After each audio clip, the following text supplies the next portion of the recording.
Next time मैं coffin में वापस आऊंगा और जब मैं वापस आऊं तो मुझे मेरे दादा की कब्र के बगल में दफना देना। मैंने ये शब्द अपने सबसे करीबी दोस्तों से बोले थे, केरला से मेलबर्न के लिए निकलने से पहले, ये जाने बिना कि वो कितने सच होंगे। मेरा नाम सैम इब्राहिम था और 34 साल की उम्र में मुझे उस औरत ने मार डाला जिससे मैं बचपन से प्यार करता था, मेरी पत्नी सोफिया। ये मेरी कहानी है, जैसे मैं चाहता था कि इसे याद रखा जाए। मैं केरला के कोलमहेला में खूबसूरत गांव कराबलूर में पैदा हुआ और पला बढ़ा, जहां मेरे माता पिता सैमुअल इब्राहिम और लीला अम्मा ने मुझे प्यार और मजबूत क्रिश्चियन मूल्यों से भरी जिंदगी दी।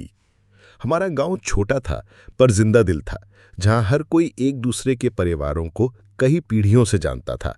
इसी गहरी बुनी कम्युनिटी में मैं पहली बार सोफिया से मिला, वो लड़की जो मेरी जिंदगी का प्यार और अंत में मेरी हत्यारा बनेगी। सोफिया मेरे घर से कुछ ही घर दूर रहती थी।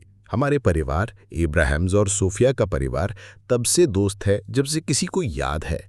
बचपन में सोफिया और मैं एक ही लोकल स्कूल में जाते थे, गांव की गलियों में साथ खेलते थे और हमारे चर्च के क्वायर में साथ गाते थे। हम लीड सिंगर्स थे और करावलूर में सब कहते थे कि हमारी आवाज़ें परफेक्टली हार्मोनाइज करती हैं। एक क्रूअल आयरनी ये सोचते हुए कि हमारी जिंदगियां अंत में कितनी बेमेल होंगी। हमारे टीनेज सालों के दौरान जो एक मासूम बचपन की दोस्ती थी, वो नेचुरली यंग लव में बदल गई। हम इनसेपरेबल थे, घंटों बातें करते थे हमारे सपनों, हमारे फ्यूचर और उस जिंदगी के बारे में जो हम साथ बनाएंगे। जब तक हमारी स्कूल की पढ़ाई खत्म हुई, गांव में हर कोई हमें परफेक्ट कपल मानता था। हम यंग थे, टैलेंटेड थे, एक दूसरे के लिए डिवोटेड थे और हमारे दोनों परिवारों का पूरा आशीर्वाद था। मेरी माँ लीला अम्मा को सोफिया खास तौर पर पसंद थी। वो अक्सर मुझसे कहती थी, भगवान ने मुझे 2 बेटे दिए, लेकिन सोफिया उस बेटी की कमी पूरी करती है जो मैं हमेशा से चाहती थी। ये शब्द बाद में उन्हें परेशान करेंगे जब उन्हें सच्चाई पता चलेगी कि सोफिया असल में कौन थी। 2003 में सोफिया और मुझे दोनों को कोट्टायम के महात्मा गांधी यूनिवर्सिटी में एडमिशन मिला। ये एक आशीर्वाद जैसा लगा। हम अपनी पढ़ाई साथ में जारी रख सकते थे, जबकि हमारा रिश्ता और मजबूत हो रहा था। उन यूनिवर्सिटी सालों के दौरान हमने एक दूसरे से सॉलेम प्रॉमिसेस किए, उम्र भर की कमिटमेंट की कस्में जो हमने मृत्यु तक निभाने की कसम खाई। मैंने उन प्रॉमिसेस के हर शब्द सच माना और मुझे विश्वास था कि सोफिया ने भी ऐसा ही किया। अपने अंडरग्रेजुएट डिग्रीज पूरी करने के बाद हमारे रास्ते टेम्परेरली अलग हो गए। पहली बार हमारी जिंदगी में मैंने अपना मास्टर ऑफ बिजनेस एडमिनिस्ट्रेशन यानी MBA करने का फैसला किया और अपनी पढ़ाई के लिए तमिलनाडु के दिंडुगल चला गया। सोफिया उसी महात्मा गांधी यूनिवर्सिटी में अपनी पोस्ट ग्रेजुएट स्टडीज जारी रखने का फैसला किया, जहां हमने अपने अंडर ग्रेजुएट साल साथ बिताए थे। मैं इस सेपरेशन को लेकर ऑप्टिमिस्टिक था। मैं जानता था कि ये टेम्पररी है और मुझे विश्वास था कि हमारा प्यार दूरी को सरवाइव करने के लिए काफ़ी मजबूत है। मैं सोफिया को रेगुलरली कॉल करता था, लेटर्स लिखता था और जब भी मुमकिन होता था मिलने जाता था। मैं पूरी तरह से अपना MBA पूरा करने पर फोकस था, ताकि हम फिर से मिल सकें और अपनी ज़िंदगी साथ में बनाना शुरू कर सकें। जो मैं नहीं जानता था वो ये था कि तमिलनाडु में मेरी एब्सेंस के दौरान सोफिया यूनिवर्सिटी में अरुण कमलासेनन से मिली थी। अरुण अपना master of science in instrumentation engineering कर रहा था। जब मैं दिंडीगुल में था, हमारे फ्यूचर के सपने देखते और अपनी पढ़ाई पर मेहनत करते, सोफिया अरुण के साथ एक गुप्त रोमांटिक रिश्ता शुरू कर रही थी, जिसे उसने मुझसे सावधानी से छिपा कर रखा। विनाशकारी सच्चाई जो मैं जिंदा रहते हुए कभी नहीं सीख पाया वो ये थी कि सोफिया एक डबल लाइफ जी रही थी। वो कोट्टायम में अरुण के लिए गहरी फीलिंग्स डेवलप कर रही थी, जबकि साथ ही हमारा रिश्ता मेंटेन करती रही, हमारी शादी के लिए प्लान्स बनाती रही और मेरे अटल प्यार और विश्वास को एक्सेप्ट करती रही। वो अपनी ज़िंदगी को कंपार्टमेंटलाइज करने में एक्सपर्ट बन गई, एक स्किल जो बाद के सालों में उसकी धोखाधड़ी में काम आई। अरुण के साथ सोफिया जो गुप्त अफेयर चला रही थी, उसके बावजूद जब मैंने अपना MBA पूरा किया तो उसने हमारी शादी की तैयारी शुरू कर दी। 2008 में सोफिया और मेरी शादी हमारे घर के गांव करावल्लूर में बड़े जश्न के साथ हुई। पूरी कम्युनिटी अपने बचपन के स्वीट हार्ट्स के मिलन पर खुश हुई। ये सब कुछ था जो एक ट्रेडिशनल केरला क्रिश्चियन वेडिंग होनी चाहिए, एलैबोरेट, खुशी भरी और हमारे दोनों परिवारों और पूरी कम्युनिटी द्वारा आशीर्वादित। मैं अपनी शादी के दिन पूरी तरह खुश था। मुझे विश्वास था कि मैं अपनी सोलमेट से शादी कर रहा हूँ, वो औरत जो बचपन से ही मेरे लिए किस्मत में थी। मैंने अपनी शादी को एक लव स्टोरी का नेचुरल कंटिन्यूएशन माना, जो तब शुरू हुई थी जब हम करावालूर की गलियों में साथ खेलते थे। मेरी माँ, लीला माँ, बहुत खुश थीं। उन्हें हमेशा से सोफिया पसंद थी और हमें शादीशुदा देखकर उन्हें हमारे परिवार का कंप्लीशन लगा। अब सच में मेरी एक बेटी है, उन्होंने खुशी के आंसुओं के साथ मुझसे कहा। 2009 में हमारी खुशी पूरी लगी जब सोफिया ने हमारे बेटे को जन्म दिया। उसे पहली बार पकड़ते हुए मुझे एक ओवरवेलमिंग सेंस ऑफ पर्पस और रिस्पॉन्सिबिलिटी महसूस हुआ। यहाँ हमारी लव स्टोरी की अगली पीढ़ी थी, वो बच्चा जो सोफिया और मुझ में सबसे अच्छा आगे ले जाएगा। मैं बेस्ट फादर बनने के लिए डिटरमाइंड था, उसे वो सब कुछ देने के लिए जो मुझे अपने प्यार करने वाले माता पिता से मिला था। जो मैं नहीं सोच सकता था वो ये था कि ये मासूम बच्चा एक दिन हमारे परिवार के विनाश का गवाह बनेगा और इस ज्ञान के साथ जिएगा कि उसकी माँ ने उसके पिता का मर्डर कर दिया है। हमारे बेटे के जन्म के कुछ ही देर बाद मुझे एक जॉब अपॉर्चुनिटी मिली जो हमारे परिवार के फ्यूचर के लिए एक अद्भुत मौका लगा। ओमान में लुलु एक्सचेंज ने मुझे एक पोजीशन ऑफर की जो हमारी फाइनेंशियल सिचुएशन को सिग्निफिकेंटली सुधार देगा और हमारे बेटे के फ्यूचर के लिए बेहतर मौके प्रोवाइड करेगा। प्लान सिंपल था, मैं पहले ओमान जाऊंगा वहां सेटल होने के लिए और अपनी ज़िंदगी सेट करने के लिए, फिर सोफिया और हमारा छोटा बेटा मेरे पास आएंगे जब सब कुछ ठीक हो जाएगा। एक रीजनेबल अप्रोच लगा जिसे कई इमिग्रेंट परिवार फॉलो करते हैं। मैं ओमान रिलोकेट हो गया और पूरे डिटर्मिनेशन के साथ अपने काम में लग गया। हर दिन मैं अपने परिवार को अपने पास लाने और एक खुशहाल ज़िंदगी बनाने के ख्याल से मोटिवेटेड था। मैं लंबे घंटे काम करता, पैसा बचाता और उस दिन की तैयारी करता जब सोफिया और हमारा बेटा आएंगे। लेकिन सोफिया के हमारे इंटरनेशनल फ्यूचर के बारे में अलग आइडियाज़ थे। जब मैंने उससे और हमारे बेटे को ओमान में मेरे पास आने का सुझाव दिया, उसने साफ मना कर दिया। उसकी बहन पहले से ऑस्ट्रेलिया में सेटल थी और सोफिया ने उस डेस्टिनेशन पर नज़र गड़ाई हुई थी। वो चाहती थी कि हम ओमान में रहने के बजाय ऑस्ट्रेलिया इमिग्रेट करें। मैं उसके मना करने से डिसअपॉइंट हुआ, लेकिन मैं अपनी पत्नी की पसंद को सपोर्ट करना चाहता था। अगर ऑस्ट्रेलिया वो जगह थी जहां वो हमारे परिवार का फ्यूचर बनाना चाहती हैं, तो मैं उस पर विचार करने को तैयार था, भले ही इसका मतलब ये था कि मुझे ओमान में जो स्टेबल पोजीशन मैंने एस्टैब्लिश की थी उसे छोड़ना पड़ता। जब मैं ओमान में काम कर रहा था, सोफिया ने ऑस्ट्रेलियन वीज़ा के लिए अप्लाई करने का प्रोसेस शुरू कर दिया। ऑस्ट्रेलिया में उसकी बहन की प्रेजेंस ने एप्लीकेशन प्रोसेस में मदद की और 2012 में सोफिया को उसके वीज़ा के लिए अप्रूवल मिल गया। सोफिया ने हमारे 3 साल के बेटे के साथ मेलबर्न, ऑस्ट्रेलिया मूव करने का फैसला किया, भले ही मैं अभी भी ओमान में काम कर रहा था। इस फैसले ने हमारे परिवार को 2 अलग देशों और टाइम जोन्स में बांट दिया, जिससे कम्युनिकेशन और विजिट्स और भी मुश्किल हो गई। मैं इस सेपरेशन को लेकर परेशान था। एक तरफ मैं ऑस्ट्रेलिया में एक ज़िंदगी बनाने के सोफिया के सपनों को सपोर्ट करना चाहता था, दूसरी तरफ मैं अलग कॉन्टिनेंट्स में रहते हुए हमारे परिवार की एकता बनाए रखना की प्रैक्टिकल चुनौतियों के बारे में चिंतित था। टाइम डिफरेंसेस ने रेगुलर कम्युनिकेशन को मुश्किल बना दिया और दूरी का मतलब था कि विजिट्स बहुत कम और महंगी होंगी। एक बार जब सोफिया मेलबर्न में सेटल हो गई और उसे नौकरी मिल गई, उसने मुझ पर प्रेशर डालना शुरू कर दिया कि मैं ओमान में अपनी पोजीशन छोड़कर ऑस्ट्रेलिया में परिवार के साथ आ जाऊं। शुरू में मैं रिलक्टेंट था। मैंने ओमान में एक अच्छा करियर बनाया था और केरला से दूरी ऑस्ट्रेलिया की हमारे देश से दूरी के मुकाबले मैनेजेबल थी। लेकिन सोफिया की जिद ने आखिरकार मुझे विश्वास दिलाया कि हमारे परिवार की एकता मेरे करियर की कंफर्ट से ज़्यादा इंपॉर्टेंट थी। 2012 के अंत तक मैंने ओमान में अपनी पोजीशन छोड़ने और अपनी पत्नी और बेटे के साथ दोबारा मिलने के लिए मेलबर्न रिलोकेट होने का मुश्किल फैसला किया। ये मूव एक महत्वपूर्ण सैक्रिफाइस था। इसने मुझे मेरे प्यारे माता पिता और करावालूर गांव से और भी दूर कर दिया, जो हमेशा मेरे लिए घर रहेगा। इसने मुझे एक पूरी तरह से अनजान माहौल में भी डाल दिया, जहां मुझे अपना करियर शुरू से बनाना पड़ता। लेकिन मुझे विश्वास था कि ये सैक्रिफाइस मेरे परिवार की खुशी और मेरे बेटे के फ्यूचर के लिए वर्थ इट था। मेलबर्न में हमारी जिंदगी के पहले 3 साल मेरे पर्सपेक्टिव से शांति से गुजरे। मुझे नौकरी मिल गई और मैंने अपने परिवार के लिए प्रोवाइड करने के लिए खूब मेहनत की। सोफिया ने भी अपनी नौकरी बनाए रखी और हम अपने बेटे को एक मल्टी कल्चरल माहौल में पाल रहे थे। बाहर से देखने पर हम एक सफल इमिग्रेंट ड्रीम जी रहे थे, जिसे इतने परिवार परस्यू करते हैं। मेलबर्न में मेरी पर्सनैलिटी वैसी ही रही जैसी केरला में थी। मैं एक प्राइवेट पर्सन था जो प्राइमरीली अपने परिवार और काम पर फोकस करता था। मैंने अपने इमीडिएट फैमिली सर्कल के बाहर ज़्यादा सोशल नेटवर्क्स या क्लोज फ्रेंडशिप्स नहीं बनाई।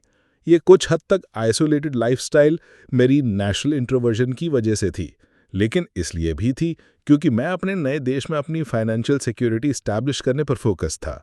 जो मैं नहीं रियलाइज़ किया वो ये था कि यह आइसोलेशन बाद में मेरे खिलाफ काम करेगा।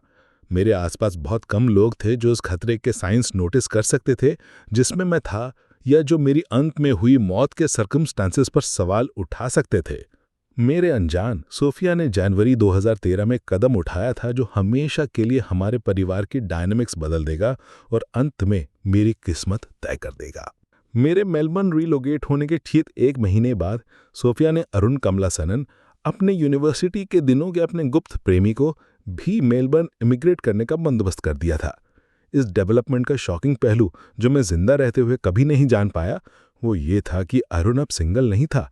उसने एक और औरत से शादी कर ली थी और वो खुद एक पिता बन गया था। इन पारिवारिक कमिटमेंट्स के बावजूद और सोफिया की मुझसे शादी के बावजूद उनका अफेयर बिना किसी रुकावट के जारी रहा। अरुण अपनी पत्नी और बच्चे के साथ मेलबर्न पहुंचा, जाहिर तौर पर एक और इंडियन इमिग्रेंट परिवार के रूप में ऑस्ट्रेलिया में बेहतर मौके तलाश कर रहा था।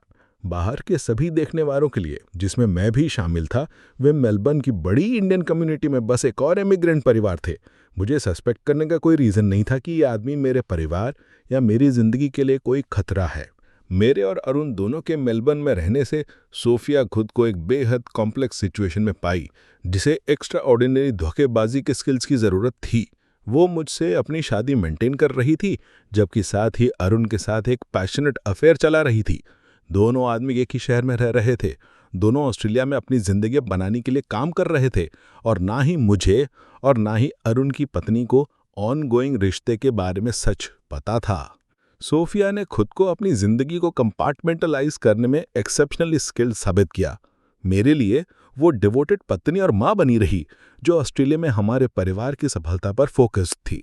हम हमारे बेटे की एजुकेशन, हमारे फाइनेंशियल गोल्स और फ्यूचर के प्लान्स पर डिस्कस करते थे। वो ऑस्ट्रेलियन कल्चर और सिस्टम्स को नेविगेट करने में मेरी मदद करती और वो हमारे परिवार की खुशहाली के लिए जेन्युइनली कमिटेड लगती थी। अरुण के लिए वो पैशनेट लवर थी जो उनके यूनिवर्सिटी के दिनों से उनके कनेक्शन को कभी नहीं भूली थी। वो चोरी छुपे मिलने के मौके ढूंढते थे जबकि अपने अपने परिवार की फसाड मेंटेन करते थे। वो गुप्त फोन कॉल्स के जरिए रेगुलर कांटेक्ट बनाए रखते थे और यहाँ तक कि उन्होंने एक प्राइवेट डायरी भी रखी थी जहां वो एक दूसरे के लिए लविंग मैसेजेस लिखते थे। वाइडर कम्युनिटी के लिए सोफिया सिंपली एक और सक्सेसफुल इंडियन इमिग्रेंट औरत थी जो काम और परिवार की जिंदगी को बैलेंस कर रही थी। उसके दोस्त और कॉलीग्स थे जो उसे एक नॉर्मल मेहनतकश माँ मानते थे जो ऑस्ट्रेलिया में अपने परिवार के लिए एक बेहतर जिंदगी बनाने की कोशिश कर रही थी। ये डबल लाइफ सालों तक चलती रही और मैं उस धोखेबाजी से पूरी तरह अनजान रहा जो मेरी नाक के नीचे हो रही थी। मैं सोफिया पर पूरा भरोसा करता था, बिल्कुल वैसे ही जैसे बचपन में करावलूर में करते थे। ये ख्याल कि वो मुझे धोखा दे सकती है, छोड़ो मुझे नुकसान पहुंचाने का प्लान बना सकती है, मेरे दिमाग में कभी नहीं आया। 2015 तक मैं सेंस करने लगा कि सोफिया के साथ मेरे रिश्ते में कुछ बदला है, भले ही मैं ठीक से पहचान नहीं पा रहा था कि क्या गलत था। हमारे बीच का प्यार वैसा नहीं लग रहा था जैसा हमारे जवान दिनों में था। उसके बिहेवियर में एक दूरी थी जिसे मैं एक्सप्लेन नहीं कर सकता था। ऐसे पल थे जब वो डिस्ट्रैक्टेड या इमोशनली एब्सेंट रखती थी। हमारी बातचीत के दौरान मैं कभी कभी महसूस करता था कि सोफिया मेंटल तौर पर कहीं और थी। वो मेरे सवालों का जवाब देती थी, लेकिन उस वार्मथ और एंगेजमेंट के बिना जो कई सालों तक हमारे रिश्ते की विशेषता रही थी। मैंने इन बदलावों को इमिग्रेंट लाइफ के स्ट्रेसेस, एक नए देश में बच्चे को पालने की चुनौतियों और किसी भी लॉन्ग टर्म शादी में होने वाले नॉर्मल एवोल्यूशन से जोड़ा। मैंने कभी सस्पेक्ट नहीं किया कि सोफिया की इमोशनल दूरी का असली कारण यह था कि वो एक और आदमी के साथ गहरी रूप से इन्वॉल्व्ड है और 10 साल से ज्यादा समय से थी। मैंने कभी सोचा भी नहीं कि वो और अरुण अब एक गुप्त अफेयर चलाने से संतुष्ट नहीं थे और खुले तौर पर साथ रहने में आने वाली ऑब्स्टिकल्स को खत्म करने के लिए प्लान्स बनाना शुरू कर दिया था। उनकी खुशी के लिए सबसे बड़ी ऑब्स्टिकल, जैसा कि उन्होंने देखा, मैं था। जुलाई 2015 में मैंने महसूस किया जो मैं उस समय एक random act of urban violence मानता था। मेलबर्न में एक रेलवे स्टेशन के पास एक मास्क्ड आदमी ने मुझ पर चाकू से हमला किया, जिसमें वो मेरी गर्दन पर एक छोटा कट लगाने में कामयाब रहा, उससे पहले कि एक भीड़ जमा हो गई और वो भाग गया।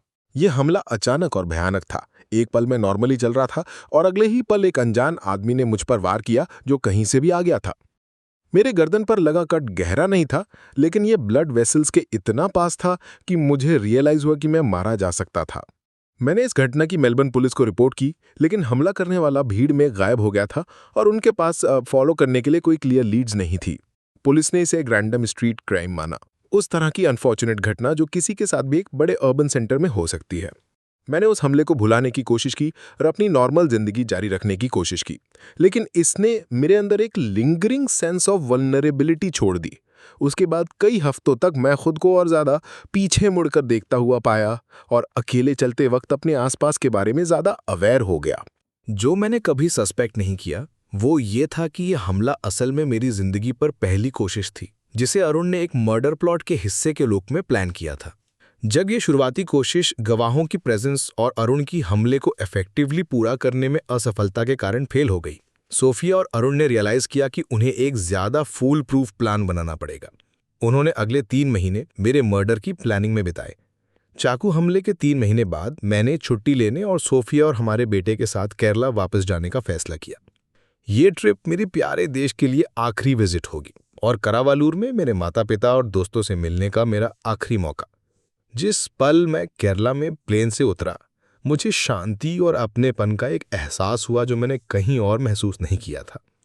ये घर था, वो जगह जहां मेरी कहानी शुरू हुई थी, जहां मेरे माता पिता अभी भी उसी घर में रहते थे जहां मैं बड़ा हुआ, जहां हर गली में सोफिया के साथ मेरे बचपन की यादें थीं। इस विजिट के दौरान कुछ ने मुझे अपने सबसे करीबी दोस्तों के साथ अनयूजुअल तौर पर सीरियस कॉन्वर्सेशंस करने के लिए मजबूर किया। शायद ये उस खतरे की सबकॉन्शियस अवेयरनेस थी जिसमें मैं था, या शायद ये बस वो उदासी थी जो कभी कभी घर से दूरी के साथ आती है। जो भी वजह हो, मैं खुद को मौत और फ्यूचर के बारे में ऐसे तरीके से बोलते हुए पाया जिसने मेरे दोस्तों को परेशान कर दिया।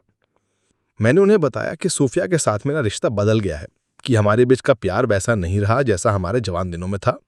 मैंने इस बारे में स्पेसिफिक डिटेल्स नहीं दी कि मुझे क्या परेशान कर रहा था।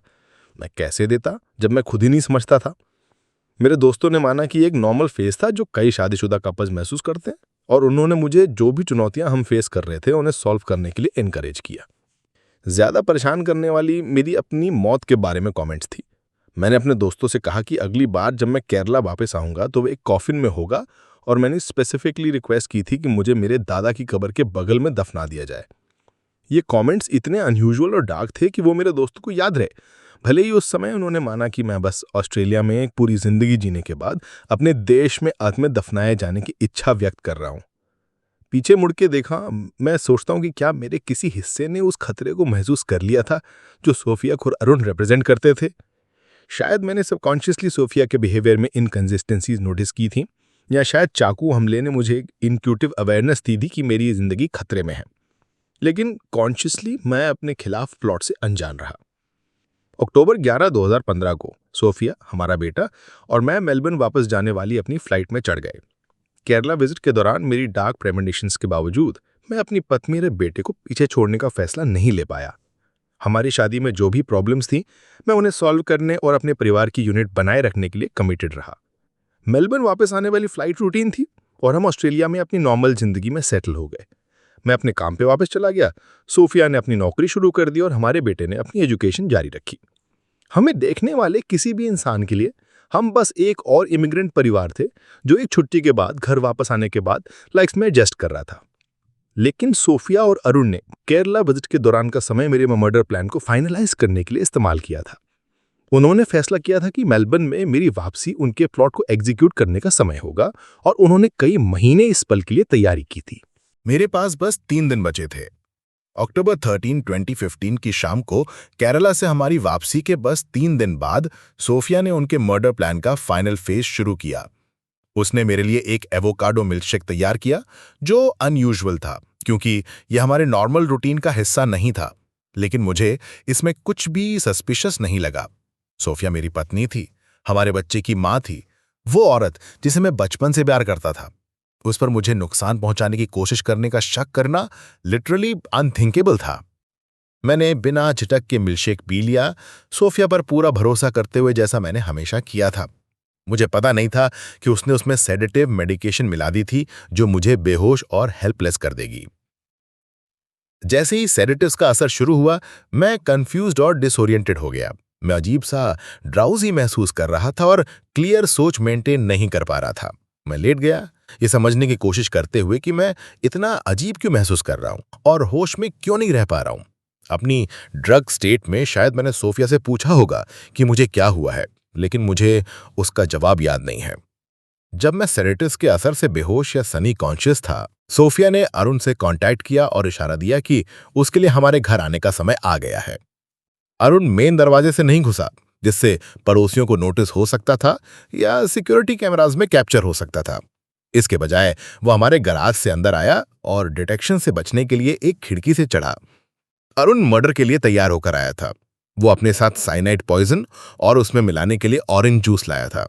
ऑरेंज जूस का मकसद पॉइजन के कड़वे स्वाद को छुपाना और मेरे लिए फेटल डोज को कंज्यूम करना आसान बनाना था। एक बार घर के अंदर अरुण ने साइनाइड को ऑरेंज जूस के साथ मिलाया जब मैं सेडेटिव से हेल्पलेस पड़ा हुआ था। फिर साथ में सोफिया और अरुण ने उस जहरीले मिक्सचर को मेरे गले में जोर से उतारा। मैं ड्रग से इतना कमजोर था कि रेसिस्ट नहीं कर पाया और उन्हें मुझे वो जहर पीने के लिए मजबूर किया जो मुझे मार डालेगा। साइनाइड ने जल्दी काम किया। जैसे ही वो मेरे सिस्टम में घुसा, मेरा शरीर बंद होने लगा। मैं मर रहा था। उस औरत ने मेरा मर्डर किया था जिससे मैं बचपन से प्यार करता था, और उस आदमी ने जिसे उसने मेरे ऊपर चुना था। फेटल डोज देने के बाद अरुण उसी रास्ते से घर से निकल गया जिससे वो आया था, गराज की खिड़की से, ताकि वो दिखाई ना दे। सोफिया फिर उसी घर में बिस्तर पर चली गई जहां मैं मर रहा था, मुझे अकेले मौत का सामना करने के लिए छोड़कर। मैं उस रात मर गया, 34 साल की उम्र में, ये कभी ना जानते हुए कि वो औरत जिसे मैंने अपनी जिंदगी समर्पित कर दी थी, उसने मुझे खत्म करने का फैसला क्यों किया, ना कि सिर्फ डिवोर्स मांगने का। अक्टूबर 14, 2015 की सुबह सोफिया ने मेरी बॉडी डिस्कवर की और इमरजेंसी सर्विसेज को कॉल किया, ये क्लेम करते हुए कि जब वो उठी तो उसने मुझे बिस्तर में मारा हुआ पाया। उसने अथॉरिटीज को बताया कि मुझे रात के दौरान हार्ट अटैक आया होगा। एक दुखी विधवा के रूप में सोफिया की परफॉर्मेंस मास्टरफुल और पूरी थी।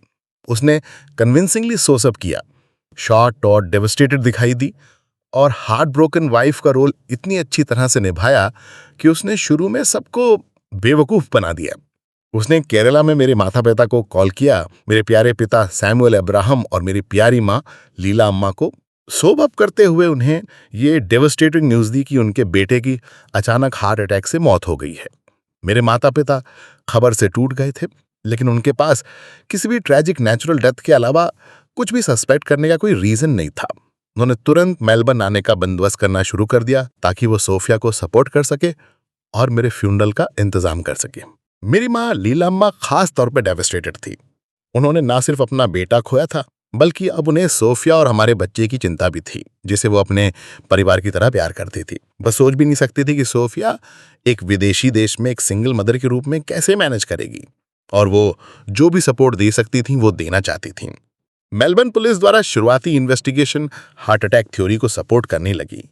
मैं रिलेटिवली यंग था, लेकिन सडन कार्डियक इवेंट्स किसी भी उम्र के लोगों में हो सकते हैं, खासतौर पर उन लोगों में जो इमिग्रेशन, वर्क प्रेशर्स और फैमिली रिस्पॉन्सिबिलिटी से डील कर रहे थे। लेकिन ऑस्ट्रेलियन पुलिस प्रोसीजर के लिए किसी भी अचानक मौत के लिए ऑटोप्सी जरूरी थी, खासतौर पर एक केस में जिसमें एक रिलेटिवली यंग पर्सन शामिल था जिसे कोई जानी मानी मेडिकल कंडीशंस नहीं थी। ये रूटीन ऑटोप्सी ही अंत में मेरे मर्डर के सच को एक्सपोज करेगी और मेरी मौत के लिए जस्टिस लाएगी। ऑटोप्सी के रिजल्ट्स ने मेरे सिस्टम में साइनाइड पॉइजन के ट्रेसेस रिवील किए। साथ ही सेडेटिव मेडिकेशन के एविडेंस भी मिले जिससे पॉइजन देने से पहले मैं बेहोश या सेमी कॉन्शियस हो गया होता। इन फाइंडिंग्स ने तुरंत केस को एक नेचुरल डेथ इन्वेस्टिगेशन से मर्डर इंक्वायरी में बदल दिया। लेकिन ऑस्ट्रेलियन पुलिस ने एक स्ट्रैटेजिक फैसला किया जो केस को सॉल्व करने और मेरे किलर्स को जस्टिस दिलाने के लिए क्रूशल साबित होगा।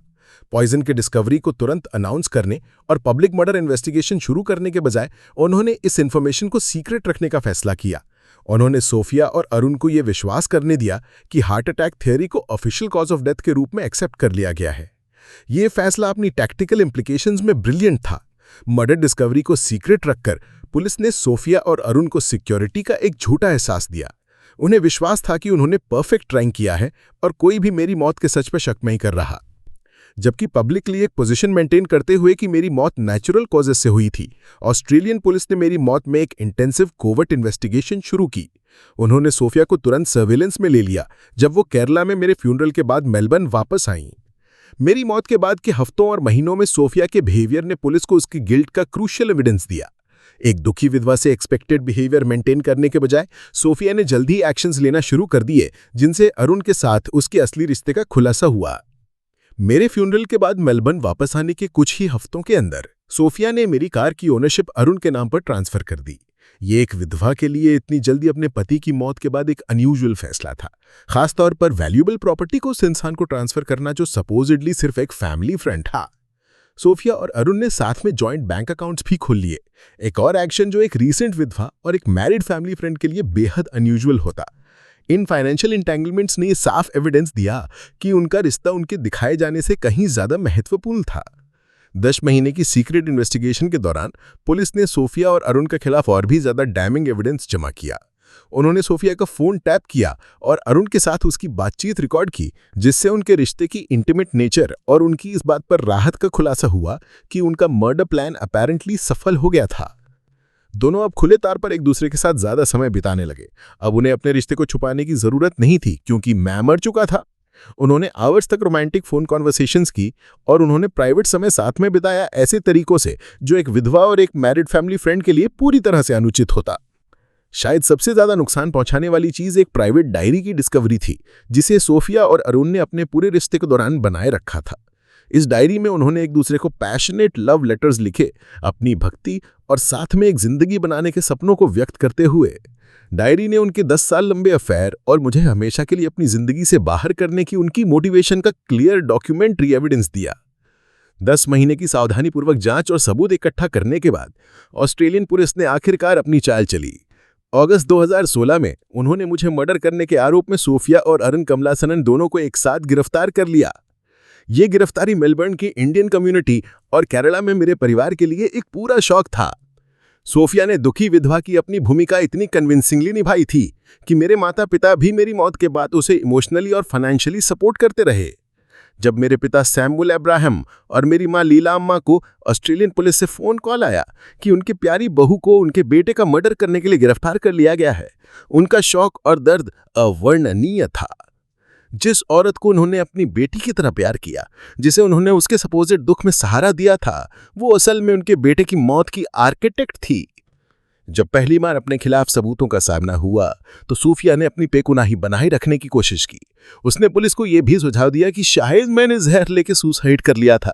भले ही ये थियरी मेरे सिस्टम में पाए गए सेडेटिव्स और मेरी मौत के हालात को देखते हुए लॉजिकल थी, लेकिन जैसे ही पुलिस ने अपनी 10 महीने की जांच के दौरान इकट्ठा किए गए ओवरवेलमिंग एविडेंस पेश किए, सोफिया का विरोध टूट गया। Phone recordings, financial records, diary entries और फोरेंसिक एविडेंस ने प्रीमेडिटेटेड मर्डर की एक अनडिनायबल तस्वीर बना दी।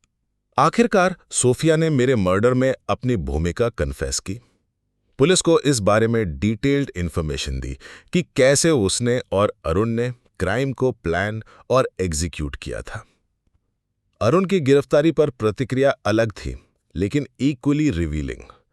तुरंत कन्फेस करने के बजाय उसने प्रोसिक्यूशन से बचने के लिए मेंटल इलनेस का नाटक किया। कई महीनों तक अरुण ने साइकोलॉजिकल इंस्टेबिलिटी का एक इलैबोरेट ढोंग बनाए रखा, इस उम्मीद में कि उसे ट्रायल के लिए अनुपयुक्त घोषित कर दिया जाएगा। लेकिन ऑस्ट्रेलियन अथॉरिटीज अरुण के इस परफॉर्मेंस से धोखा नहीं खाए। कई महीनों के साइकोलॉजिकल एवैल्यूएशन और ऑब्जर्वेशन के बाद यह साफ हो गया कि उसकी मेंटल इलनेस फैब्रिकेटेड थी। आखिरकार अरुण ने भी मर्डर प्लॉट में अपनी भूमिका कन्फेस की। केस मेलबर्न के विक्टोरियन सुप्रीम कोर्ट में ट्रायल के लिए गया। प्रोसिक्यूशन ने प्रीमेडिटेटेड मर्डर के ओवरवेलमिंग सबूत पेश किए, जिसमें मेरे शरीर में जहर का फोरेंसिक एविडेंस, सोफिया और अरुण के बीच इंटीमेट कॉन्वर्सेशंस की फोन रिकॉर्डिंग्स, मेरी एसेट्स को अरुण को ट्रांसफर करने वाले फाइनेंशियल रिकॉर्ड्स और उनके लव लेटर्स वाली प्राइवेट डायरी शामिल थी। जून 2018 में सोफिया और अरुण दोनों को मुझे मर्डर करने का दोषी पाया गया। अरुण कमलासरन को 27 साल की कैद की सजा सुनाई गई। बाद में अपील पर 24 साल तक कम कर दी गई, जिसमें 20 साल का मिनिमम नॉन पैरोल पीरियड था। सोफिया को 22 साल की कैद की सजा मिली, जिसमें 18 साल का मिनिमम नॉन पैरोल पीरियड था। ट्रायल प्रोसीडिंग्स के दौरान मेरे बेटे की देखभाल मेलबर्न में सोफिया की बहन कर रही थी। वो लड़का जो जब मेरा मर्डर हुआ तब सिर्फ 6 साल का था, उसे इस डेवस्टिंग ज्ञान के साथ जीना पड़ा कि उसकी मां ने उसके पिता को मार डाला था। मेरे माता पिता सैमुअल अब्राहम और लीला अम्मा ने सोफिया की सजा के बाद अपने पोते की कस्टडी लेने के लिए कानूनी कार्यवाही शुरू की। वो लड़के को केरला वापस लाना चाहते थे ताकि उसके दादा दादी उसे बड़ा करें, मेलबर्न के ट्रॉमेटिक एनवायरनमेंट से दूर और अपने पिता की मेमोरी और हेरिटेज के करीब। करवलोर में मेरे दोस्तों से बोले गए मेरे प्रोफेटिक शब्द ट्रेजिकली सही साबित हुए। मैं सच में केरला एक कॉफिन में वापस आया, जैसा कि मैंने किसी तरह से महसूस कर लिया था। मुझे मेरे दादा की कब्र के बगल में दफनाया गया, बिल्कुल वैसा ही जैसा मैंने अपनी आखिरी घर विजिट के दौरान रिक्वेस्ट किया था। लेकिन इस प्रोफेसी के सच होने का मोल हर उस चीज का विनाश था जो मुझे प्यारी थी। मेरी जिंदगी, मेरा परिवार और उन लोगों का विश्वास जो मुझे सबसे ज्यादा प्यार करते थे। मेरे मर्डर के बाद मैं अपनी कहानी पर रिफ्लेक्ट करता हूं तो धोखेबाजी और बिट्रेल की डेवस्टेटिंग पावर से प्रभावित होता हूं। मैं अपनी पूरी जिंदगी प्यार, विश्वास और परिवार के बंधन की पावर में विश्वास करता रहा। मैंने कभी नहीं सोचा कि जिस औरत को मैं बचपन से प्यार करता था, जिस पर मैंने पूरा विश्वास किया था, वो इतनी कैलकुलेटेड बुराई करने में सक्षम हो सकती है। मेरे मर्डर ने सिर्फ मेरी ही नहीं बल्कि कई और जिंदगियां बर्बाद कर दी। मेरे माता पिता ने अपने प्यारे बेटे को खोया और उस औरत के बिट्रेल को सहना पड़ा जिसे उन्होंने एक बेटी की तरह प्यार किया था। मेरे बेटे ने अपना पिता खोया और अपनी मां को सबसे घिनौने अपराध के लिए कैद देखा। और उनकी पत्नी और बच्चे का परिवार उसके क्रिमिनल एक्शन से बर्बाद हो गया। करवलोर की पूरी कम्युनिटी इस क्राइम से शॉक्ड और ट्रॉमेटाइज्ड थे।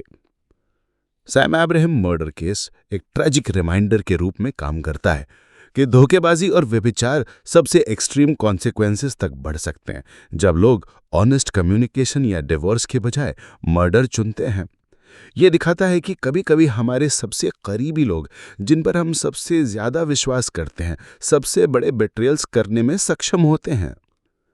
मेरी कहानी ऑस्ट्रेलियन क्रिमिनल हिस्ट्री में सबसे मेथोडिकली प्लान्ड मर्डर्स में से एक के रूप में खड़ी है, जिसे उसी इंसान ने एग्जीक्यूट किया जिस पर मैंने सबसे ज्यादा विश्वास किया था, मेरा बचपन का प्यार और 7 साल की पत्नी। सोफिया और अरुण का 10 साल लंबा अफेयर और अंत में मर्डर प्लॉट धोखेबाजी और कोल्ड ब्लडेड कैलकुलेशन का एक लेवल रिप्रेजेंट करता है जिसे कुछ ही लोग प्राप्त करने में सक्षम होते हैं। मैं प्यार, परिवार और मानव हृदय की फंडामेंटल अच्छाई में विश्वास करते हुए मरा। अपनी कहानी के अंत को जानते हुए भी मैं अपनी जिंदगी अलग तरह से जीना नहीं चाहूंगा। मैं एक ऐसे इंसान के रूप में मरना चाहूंगा जिसने पूरी तरह से प्यार और विश्वास किया, ना कि ऐसे इंसान के रूप में जो अपने सबसे करीबी लोगों पर शक और संदेह करता है। मेरा नाम सैम अब्राहम था और ये मेरी कहानी थी, प्यार, धोखेबाजी और अंत में जस्टिस सर्व्ड की।